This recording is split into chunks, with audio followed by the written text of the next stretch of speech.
ભાવનગરમાં કાલે એટલે કે 18 તારીખે સાંજે લગભગ 6 વાગે અમને ખબર મળી હતી કે ડુપ્લિકેટ દારૂના વેચાણના લીધે આ ઇન્સિડન્ટ થયું છે અને એની શરૂઆત ઘોઘા તાલુકાના ખરકડી ગામથી થઈ હતી, જ્યાં 5 કોઈ મિત્રોએ પાર્ટી કરી હતી અને એમાં એક સુરત અને એક જામનગરના પણ હતા.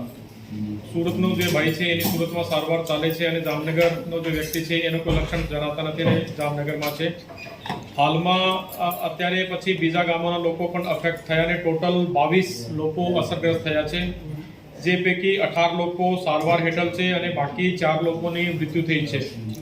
4 માંથી કાર્તિક મકવાણા 40 વર્ષના, ઉપેન્દ્ર ગોહિલ 25 વર્ષના અને ઘનશ્યામસિંહ જડેજા 50 વર્ષના કન્ફર્મ એનાથી જ મૃત્યુ પામ્યા છે અને બાકી એક નરેન્દ્ર યાદવ નામનું જે મોત છે તો એનાથી થયું છે કે નહીં આ થોડુંક શંકાસ્પદ છે.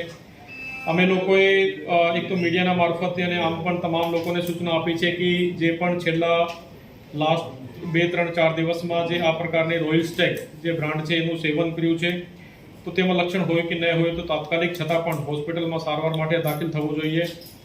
બીજું, જે ભાવનગરના પ્રાઇવેટ હોસ્પિટલ આરોગ્યમ, આઈસીયુ અને બીમ્સમાં જે સારવાર હેઠળ છે તો ત્યાં પણ એક સુપરવિઝન અને એનો સહયોગ કરવા માટે આપણે જે મેડિકલ કોલેજના 2 નિષ્ણાંતની ટીમને પણ ત્યાં મોકલી છે.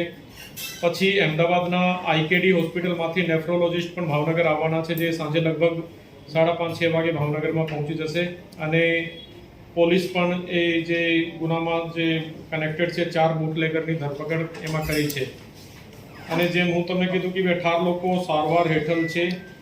આ 18 લોકોમાંથી ડૉક્ટરના જણાવ્યા પ્રમાણે 2 લોકો ક્રિટિકલ છે, 4 આઈસીયુમાં છે, 2 વેન્ટિલેટર ઉપર છે અને 10 દર્દી એવા છે જે કે સ્ટેબલ છે. નહીં, નકલી દારૂ છે. નકલી દારૂ લઠ્ઠાકાંડની વ્યાખ્યામાં આવે કે ન આવે? હું એના માટે એક્સપર્ટ નથી ભાઈ કમેન્ટ કરવા માટે. ઓકે સાહેબ, ભાવનગરમાં અનેક નિર્દોષ લોકોએ જીવ ગુમાવ્યા છે. આપણે કોમેન્ટ કરવા માટે નથી તો સાહેબ લોકોના જીવ ગુમાવતા રહીશું? देखो, अननेसेसरी के क्वेश्चन पूछने का कोई मतलब नहीं है ना. यहाँ पे जो अभी प्रेजेंट सिचुएशन है उसके हिसाब से ब्रीफ करना था तो वो मैंने कर दिया आपको. और बाकी बेस्ट जो ट्रीटमेंट है वो मिल रहा है लोगों को.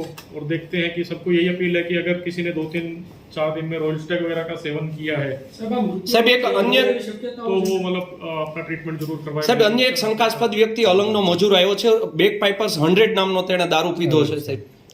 તમારાથી જ આ માહિતી મને મળી છે. ગુંજીતસિંહને ત્યાં દાખલ છે સાહેબ. પૂછ લેंगे कोई बात. ઓકે સાહેબ, આ મૃત્યુઆંક આગળ પણ વધે એવી શક્યતાઓ જણાઈ રહી છે. ડોક્ટર કહે છે કે 2 ક્રિટિકલ છે તો સમય જ બતાવશે.